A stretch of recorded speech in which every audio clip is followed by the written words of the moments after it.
राहूं और तुम हो मेरे सही,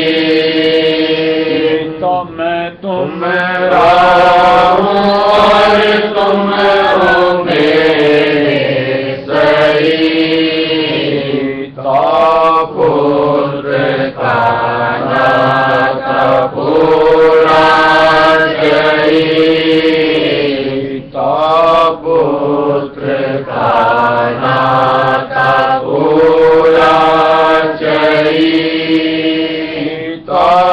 तुम हो और मैं हूँ बालक समान, तुम हो और मैं हूँ बालक समान,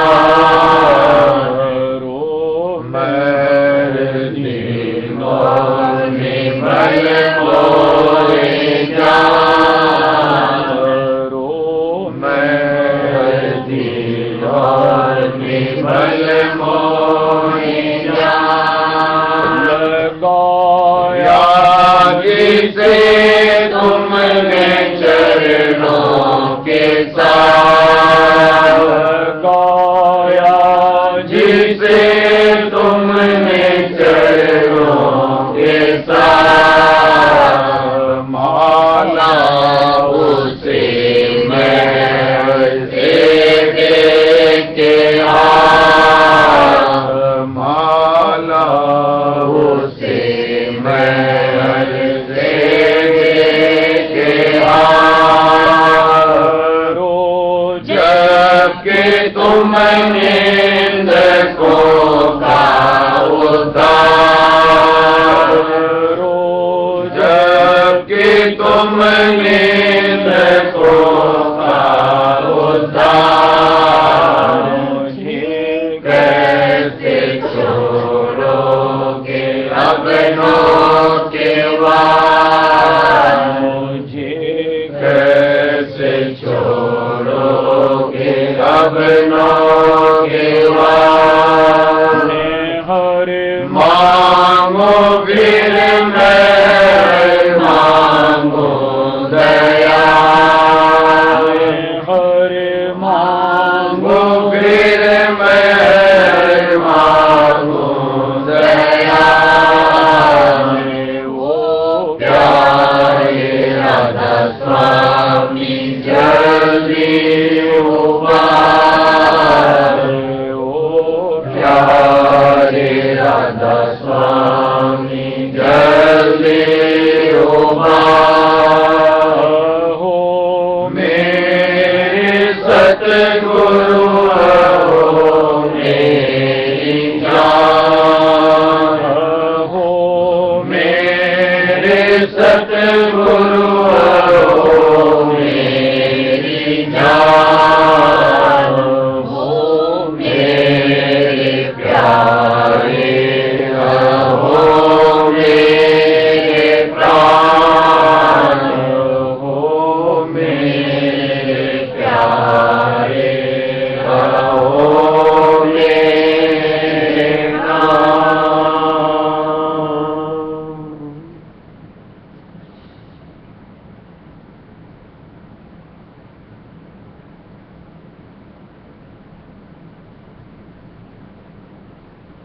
गाथा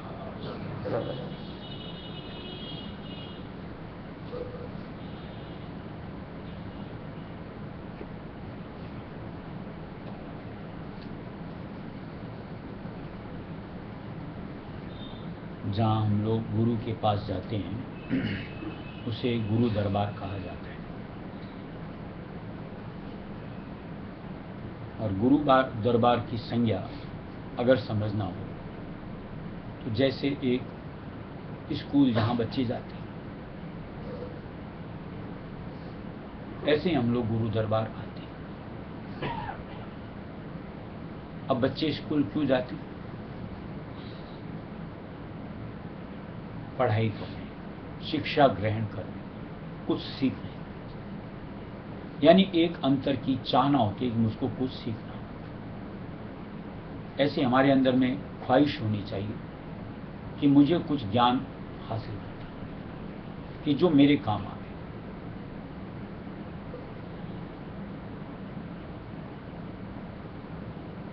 अगर इस चीज की चाहना ही नहीं कि मुझको कुछ सीखना, फिजूल स्कूल जाके क्या फायदा।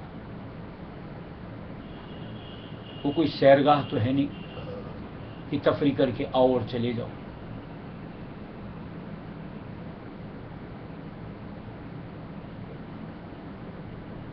जैसे आज स्कूल के अंदर में टीचर्स जो होते हैं, बच्चों को सिखाने के लिए स्ट्रिक्ट भी होना पड़ता है।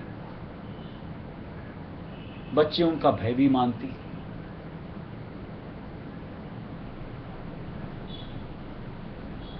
और जो उनके भय में रहते हैं, यानी उनका जो भय मानते हैं, वो कहीं ना कहीं निखर करके सामने आते हैं।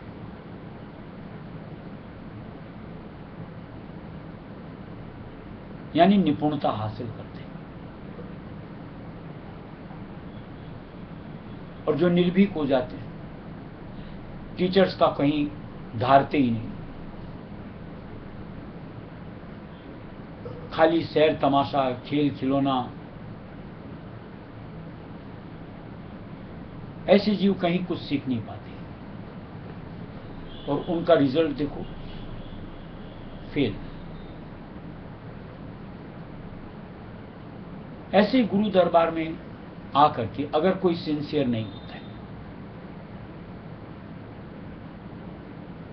अपने गुरु को सर पे नहीं धारता, मन की उचंगों में बहता रहता है, यानी अफरा तफरी मचाना,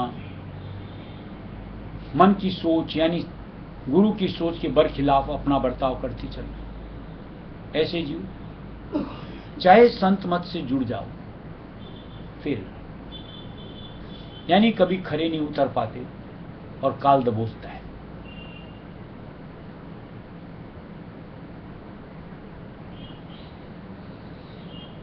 अब ये विचार जरा करो कि जैसे मान लो स्कूल के अंदर में एक टीचर जो होता है,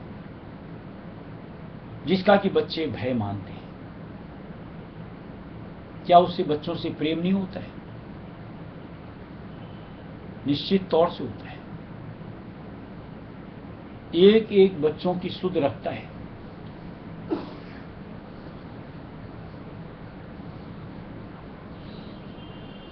और अपने तरीके से एक एक बच्चों को कैसे उसको आगे लाया जाए, उस तरीके से उसके साथ उसका सलूक बनता रहता है।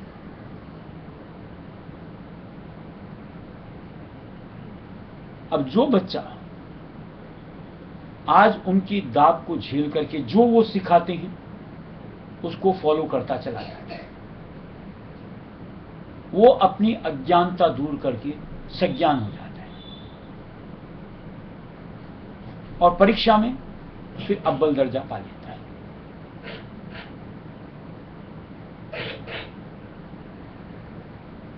और जो कोई मास्टर लाख समझावे, लाख अपने उसकी माथापच्ची करे, समझना ही नहीं।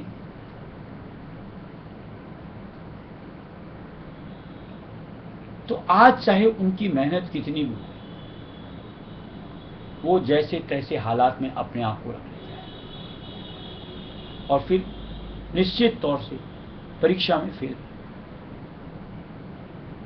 यानी एक अपने गुरु की दाब झेल लो तो जिंदगी के लिए कितनी काम आती है। ऐसे गुरु दरबार, हमारे जो गुरु होते हैं हमको गढ़ते हैं, पात्रता देते हैं, लियाकत सिखाते हैं, कला बताते हैं कि दुनिया में जिंदगी को किस अनुसार जीना चाहिए। ऐसा नहीं कि उनके हृदय में हमारे प्रति प्रेम नहीं होता, भरपूर होता है, लेकिन जहां जिस तरीके से उनका जो सलूक हमारे साथ होता है उसको अपने हित का मानो और जो वो कहें जिस अनुसार, उस अनुसार हमें अपने आप को परिवर्तित करते रहना है। और अगर हम परिवर्तित होते चले गए, हमारा स्वरूप भिन्न ही होगा, यानी हम खरे सत्संगी बन जाए। और जो गुरु की दाब नहीं झेलता, मन के हिसाब से चलता है, ऐसे जीव निश्चित तौर से कोरे रह जाते हैं। अब जैसे एक चीज सोचो, आज जो स्कूल में जो टीचर होते हैं, जो मगज पच्ची करते हैं बच्चों के साथ, उनको कितनी मेहनत करनी पड़ती है। ऐसा थोड़ी कि उनको बड़ा आनंद आ रहा है, फिर भी क्यों करते हैं? उनके जिम्मे वो काम है कि बच्चे को तैयार करो, इसलिए वो करते हैं। चाहे मेहनत हो, चाहे दिमाग घूमे, चाहे सरदर्दी मोल ले, फिर भी करते हैं। ऐसे ही हमारे जो गुरु होते हैं, हम जैसे जड़ जीवों या यूं को कुबुद्धि जीवों कितनी मगज पच्ची करते हैं। क्या उनको तकलीफ नहीं होती है? क्या उनको कोई आनंद आता है?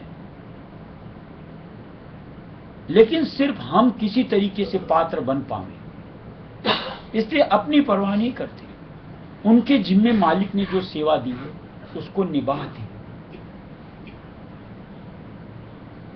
इसलिए उनकी कोई भी जो भी हमारे प्रति व्यवहार होता है, हमको उसको अन्यथा नहीं लेना चाहिए, बल्कि अपने हित को धारना चाहिए कि ये मालिक मेरे लिए कुछ बेहतर करते हैं। आज जैसे अपने स्वामी जी महाराज आदि गुरु हैं, उन्होंने दिया है कि गुरु की ताड़ और मार सह धर कर प्यार, मूर्खों की स्तुति पर खाक डाल। ये आज जो हम लोगों की आदत हो गई कि कोई हमारी बड़ाई करता है तो बड़े हम ओह इठलाते हैं, मधमाते हैं, न जाने अपने लिए क्या सोच लेते हैं। ये नहीं सोचते कि मेरी कोई बड़ाई क्यों कर रहा है, कहीं वो मुझको ठग रहा है, ये हमें समझ नहीं आती। और दूसरी तरफ अगर हमको अपने गुरु की तरफ से कुछ ताड़ मार फटकार मिलती है तो हमारा मन मुर्दा हो जाता है, कुंठित हो जाता है, विचार करने लग जाते हैं हमें ऐसा क्यों कहा गया। ये नहीं समझते कि इसमें मेरा हित है। सबसे बड़ी बात तो आज पर्टिकुलर किसी को इंगित करके कोई बात कही जाती है, यानी हमारे ऊपर उनकी नजर पड़ी, इतने में तो हमारा काम बनता है। जिनके ऊपर उनकी नजर ही नहीं, उसको क्या टोका जाएगा। और आज मुझको टोका गया, यानी मेरे पर नजर उनकी पड़ी, यानी अपने लिए उसमें कुछ प्लस सोचना चाहिए। आज जैसे एक स्कूल होती है, मान लो एक क्लास, एक स्कूल के अंदर में 25, 50, 100, 200, 1000 बच्चे होते हैं। क्या सारे बच्चे एक बराबर होते हैं? कोई बच्चा तो बड़ा अव्वल निकल जाता है और कोई बच्चा एकदम यूं निम्नतर स्तर तक रहता है तो स्कूल के दरमियान ही। ऐसे ही हमारी गुरु संगत के अंदर में हम भिन्न भिन्न तरह के जीव इकट्ठे होते हैं और मालिक यानी हमारे गुरु सबको फॉलो करते हैं, यानी अपनी तरीके से सबको अपना संग का आधार देते हैं। ये नहीं कि कोई आज अव्वल दर्जा पा रहा है बस उसी के ऊपर नजर पड़े और जो बच्चा बेचारा कमजोर है उसके ऊपर नजर ना पड़ती हो, ऐसा नहीं होता। यानी यहां स्कूलों में भी नहीं होता।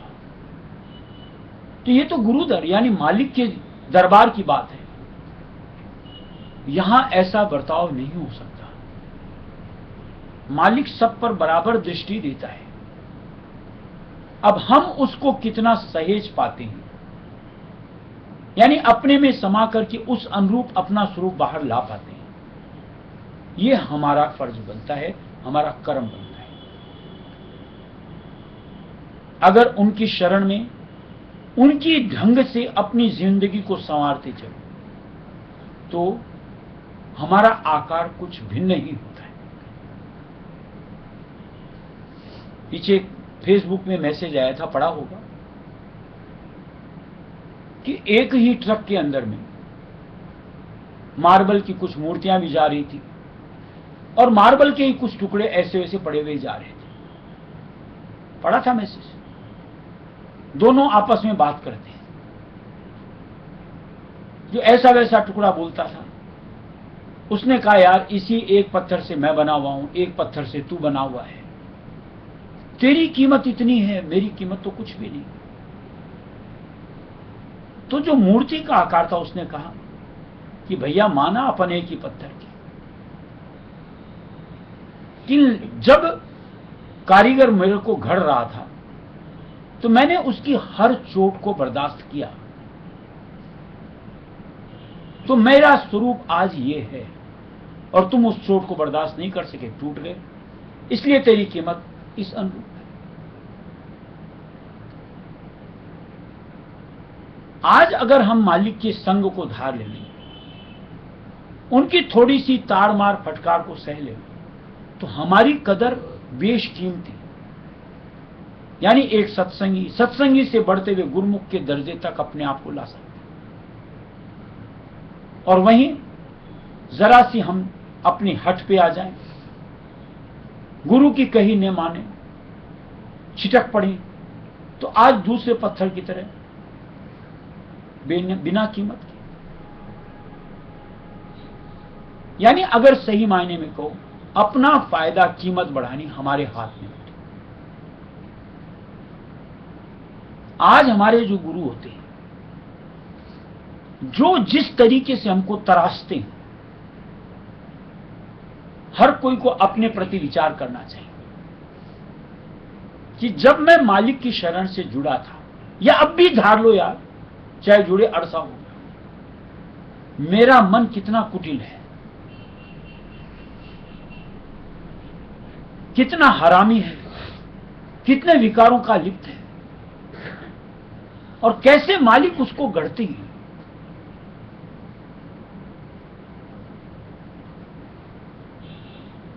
ये तो उनकी निपुणता है, हमारी नहीं, कि हम जैसे अधम जीव को कैसे सहेज करके उठाते हैं, कैसे गढ़ करके एक पात्रता देते हैं।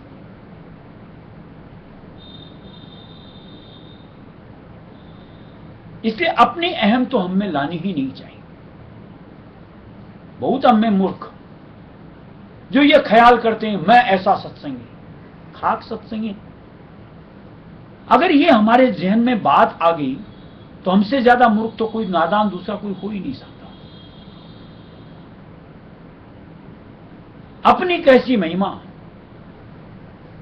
हमने कौन सी अपनी काबिलियत से क्या कुछ कर लिया, किस चीज पे मदमाते हैं। ये तो हमारी गुरु की क्षमता कि मुझ जैसे जीव को कैसे तराश करके मालिक ने आज ये स्वरूप दे दिया कि मैं आज कहीं सेवा के लायक, भजन भक्ति के लायक अपने आप को पाता हूं। अगर उनकी मेहर न पड़ती, अगर उनके कर्म मेरे से न जुड़ते, तो मैं भी आज इस दुनिया की भीड़ में एक खोटे पत्थर की तरह जो लात में रहता है, ठोकर में रहता है, उसी समान अपने आप को पाता।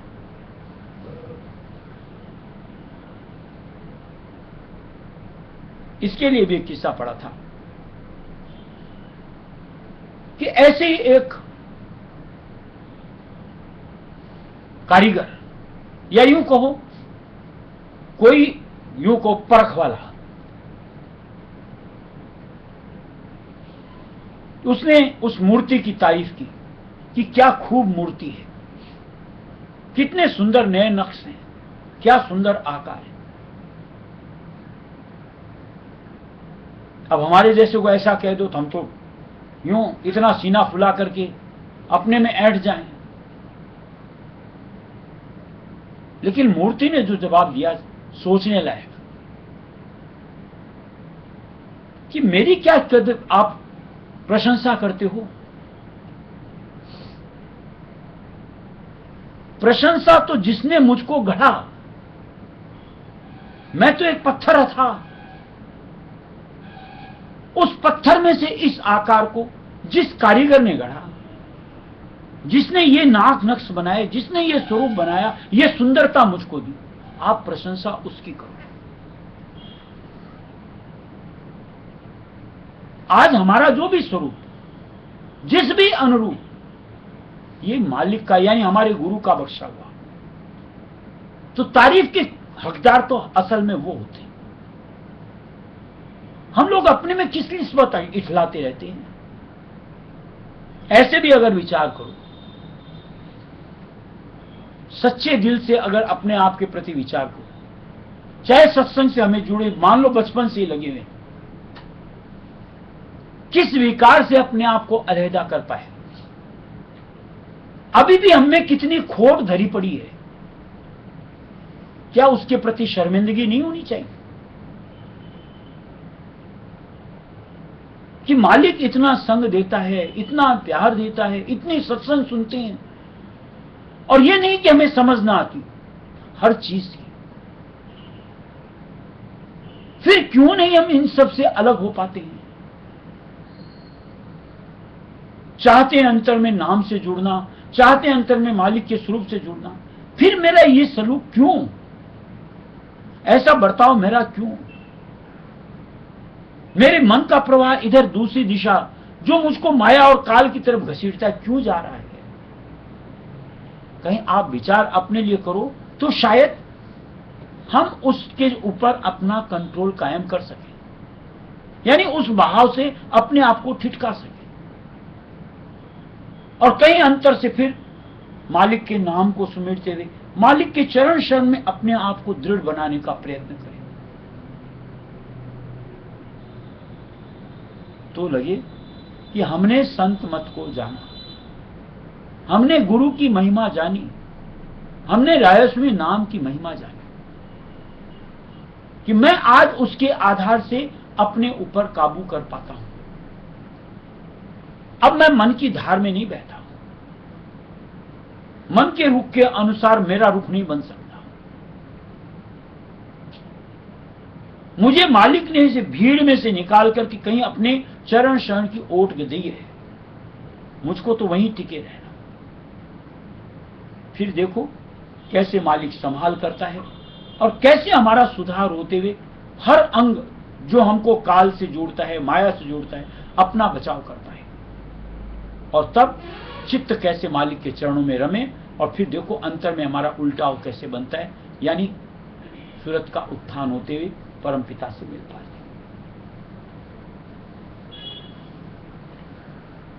आरत गाओ राधा स्वामी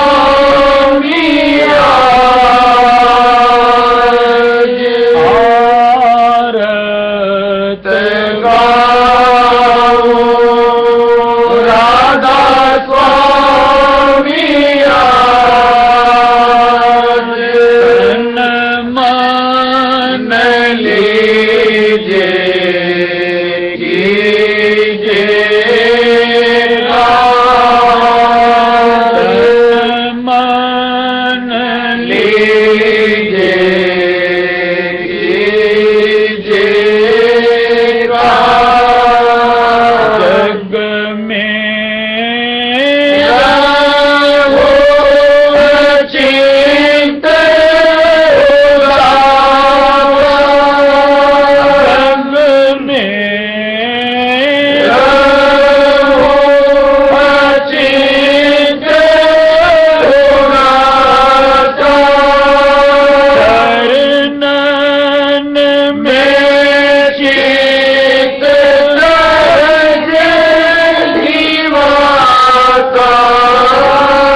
गया में हर क्या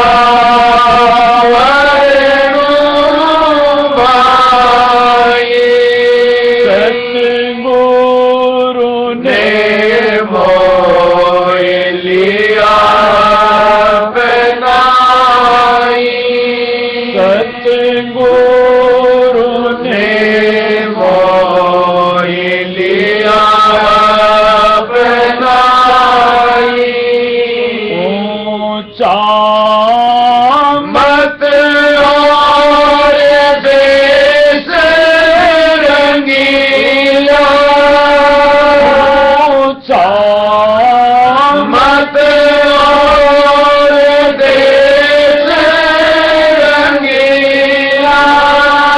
सहज जोग सुत साध रसीला, सहज जोग सुत साध रसीला। सत्संग करे अंतर और बाहर, सत्संग करे अंतर और बाहर। शरण परस पहुँचो मैं दूर गए, शरण परस पहुँचो मैं दूर गए। अचरज देशों अचरज बानी, अचरज देशों अचरज बानी। राधा स्वामी चरण सूरत लिपटानी, राधा स्वामी चरण सूरत लिपटानी। आरत गाओ राधा स्वामी आज, आरत गाओ राधा स्वामी आज। तन मन लीजे कीजिएगा, तन मन लीजे कीजिएगा। आरत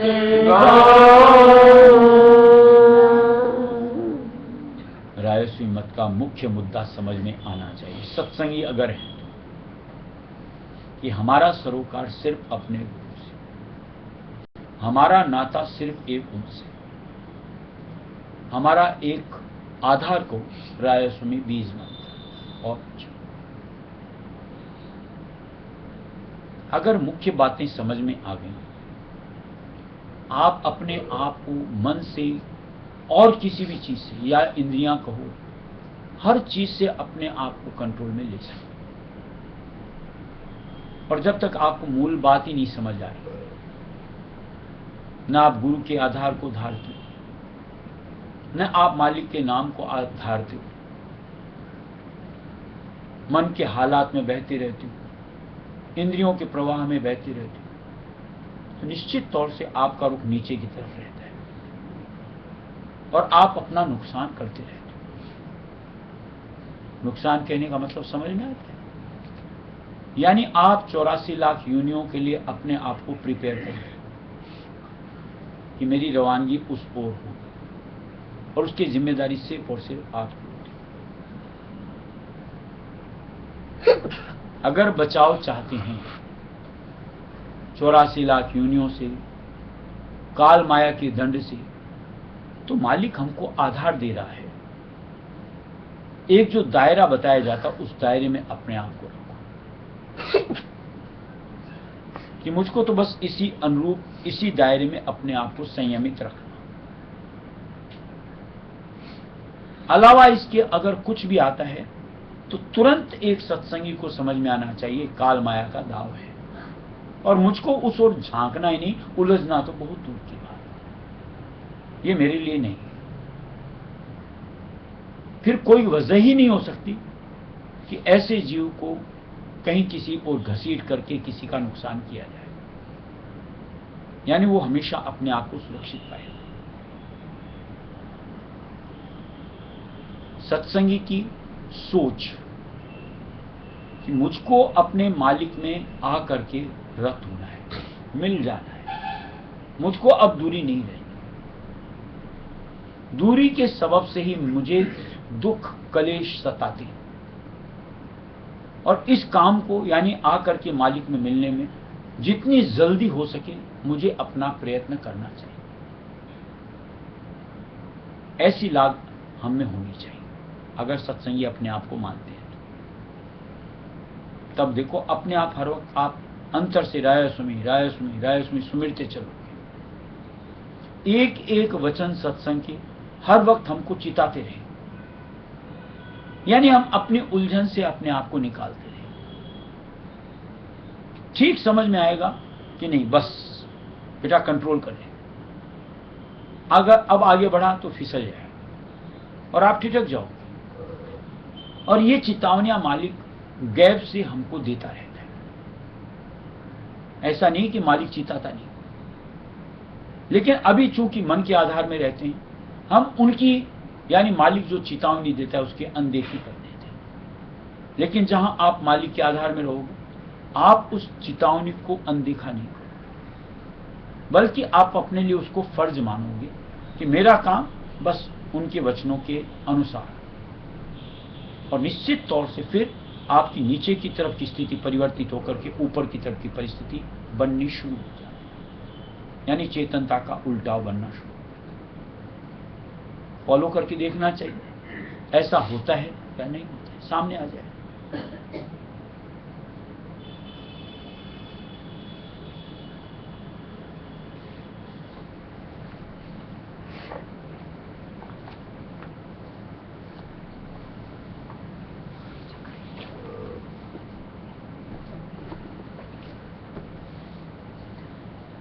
मेरा आपकी कृपा से सब काम हो रहा है। मेरा आपकी कृपा से सब काम हो रहा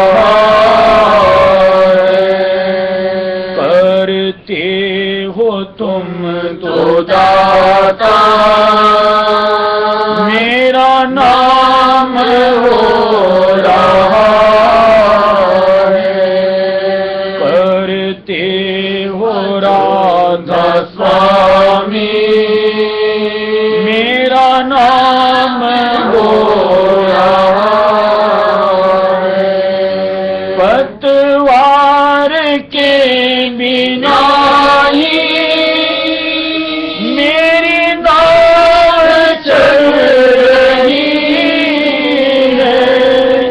पतवार के बिना मेरी नाव चल रही है। हैरान है जमाना मंजिल भी मिल रही है। हैरान है जमाना मंजिल भी मिल रही है। करता नहीं मैं कुछ भी सब काम हो रहा है। करता नहीं मैं कुछ भी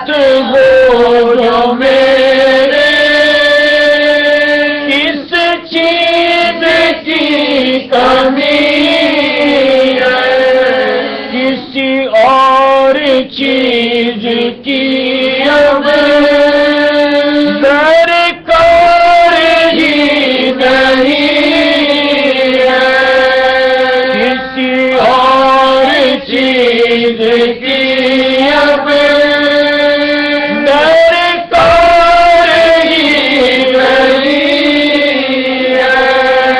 तेरी दया से दाता माला माल हो रहा,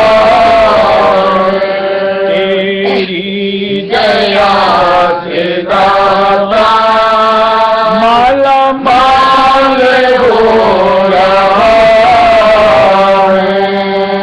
करते हो तुम तो दाता मेरा नाम हो रहा है, मेरा आपकी कृपा से सब काम हो रहा है। करते हो राधा स्वामी मेरा नाम हो रहा है।